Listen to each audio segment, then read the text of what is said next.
ډېر محترم مسلمانانو، نن یو بهترینه وظیفه درله در کومه، پاورفل وظیفه. د اختر نه مخکې دا وظیفه وکئ. کوشش وکئ د اختر نه مخکې دا وظیفه خامخا وکئ. وظیفه هم اسانه ده، دوو وظیفو مجموعه ده. د دوو طاقتونو رایوځای کېدل دي او د الله تعالی ته ډېرې محبوبې کلمې دي، ډېرې خوښې وظیفې دي ورته. نو کوم مسلمان یا کومه مسلمانه چې پریشانو کې راګیره ده او غواړي چې الله تعالی دې پریشانۍ نه ماله وباسي، د دې پریشانۍ نه ماله الله تعالی امن راکړي، وسعت راکړي، فراخي راکړي، دعا مې قبوله شي. لکه یو ورور پرون کمنټ کړی وي زما دعا الله تعالی نه قبلوي، نه په وظایفو قبلیږي نه په هیڅ طریقې سره وي زما یعنې د دعا نه قبلیږي. نو محترم مسلمانانو، دعا قبلول نه قبلول دا د الله تعالی کار دی، خو علماء د هغې دپاره یو څو خبرې یو څو شرطونه ذکر کړي دي چې کله انسان هغه فالو کړي نو بیا د انسان دعا قبلیږي. لومړنۍ خبره دا ده چې انسان د حرامو نه ځان منع کړي. حرام خوړل، حرامو ته کتل، حرام اورېدل، حرام رانیول، حرامو پسې تګ، هر اعتبار سره حرام په ذهن کې راوسته یا په زړه کې راوسته. حرام یوازې دا نه چې بس تا ډوډۍ یا پردی حق دی وخوړو. هر کله چې ته د حرامو نه تا په ځان په امن کې کو نو بیا به ستا دعا خامخا قبلیږي. علماو بل یو نسخه ذکر کړې چې دعا به هغه انسان ضرور قبلیږي کوم انسان چې روزانه 50 وارې مسلمانانو ته د مغفرت دعاګانې کوي. داسې کو په عربۍ کې نشه ویل، داسې دعا غواړئ چې الله پاکه ټول مسلمانان چې څومره هم وفات شوي نارینه دي او که زنانه دي او مسلمانان دي، الله د دې ټولو کامل مغفرتونه نصیب کړي. دا کښېنه او یو 50 شپېرې دقسې دعا وغواړه، یا الله پاکه د آدم علیه السلام نه واره تر قیامته پورې سل مسلمانان راځي، څونه تلي، څونه مړه دي، څونه نارینه دي، څونه زنانه دي، مسلمانان دي، الله د ټولو کامل مغفرت نصیب کړي. دا 50 شور روزانه ووایه، ته مستجاب الدعوات جوړ شي. د خلکو دپاره به دعا غواړه، ستا دعا به الله تعالی قبلي. صحیح شوه. او د دعا دپاره نور هم څه شرطونه دي، خو محترم اوس دا خبره اوږدېږي نو هغه هم فالو کول پکار دي.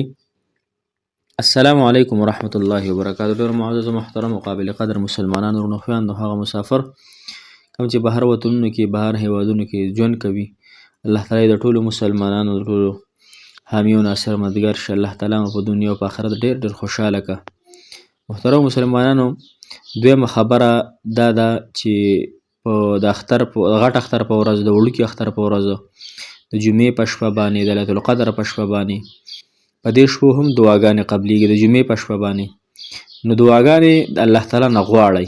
خو دعاګانې نه غواړئ، ګوره موږ الله تعالی باندې ګمان هم صحیح نه دی، ځکه زموږ دعا نه قبلیږي. موږ وایو یا به زموږ حاجت پوره شي یا پوره نه شي، یا به زموږ دعا قبلیږي یا به نه قبلیږي. موږ شبهاتو کې دعاګانې غواړو. نو کله چې ته په شک کې یو دعا غواړې نو بیا نه قبلیږي. کله چې ته پوره اطمینان سره، پوره دل لګۍ سره، پوره سکون سره الله تعالی ته جاړې غواړې او جاړې ته وګوره چې الله تعالی درکوي او که نه درکوي. خو ناامیدي کفر دی. ناامیدي به نه کوې چې یاره زما حاجت هم نه پوره کېږي او زما دعا هم نه قبلیږي، به زه یې درسره کوم نه. دا ناامیدي ده او په دې الله تعالی خفه کېږي. او قیامت په ورځ به الله تعالی انسان له دومره هر څه ورکړي، دومره هر څه به ورکړي چې د انسان به الله تعالی ته عرض کړي، الله ما خو دومره نه نیک اعمال کړي دي، نه مې تهجد کړي، نه مې ذکر اذکار کړي، نه مې وظایف کړي، نه مې منځونه کړي، نه مې صدقې او خیراتونه ورکړي. الله دا بدلې د کمې خبرې دي.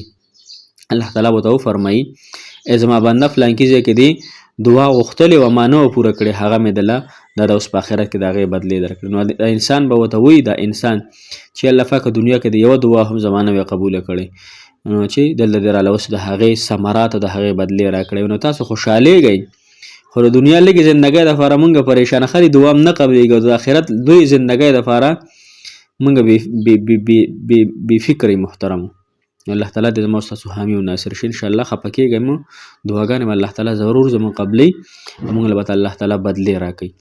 نن وظیفه محترمو اسانه ده. حسبنا الله ونعم الوکیل، لا حول ولا قوة الا بالله. حسبنا الله ونعم الوکیل، لا حول ولا قوة الا بالله. دا د اختر پورې، د اختر د شپې پورې، د اختر د ورځې پورې دا وظیفه وکړه. دغه شپږ ورځې دي که نه، روزانه 500 کرته کوه. هر ټایم کې چې کې خبرې پکې چا سم مه کوه، په اوداسه کې کوه. که زنانه بیمارۍ په حالت کې نو بیا د اودس نه کې، خیر دی بغیر اودسه دی کوي. روزانه 500 پیرې په اوداسه کې کوئ، خبرې پکې هیڅ چا سره نه کوئ، تنهایۍ کې به یې کوئ، صحیح شوه، او بغیر اودسه به هم نه کوئ. زنانه چې کوم بیماری راځي حیض هغوی خیر دی د عذر په بنا باندې هغوی د بیماری په حالات کې هم کولی شي. د اختره پورې انشاءالله وکئ.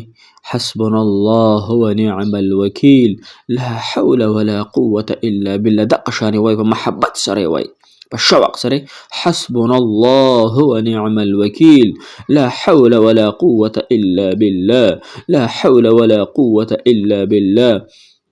انشاءالله د اختره پورې، د اختر د شپې یا د اختر د سهاره پورې، ځکه اختر په سهار باندې هم دغه بهترینه ورځ ده د قربانۍ، نو انشاءالله دا بهترینه د عشره شروع شوې ده.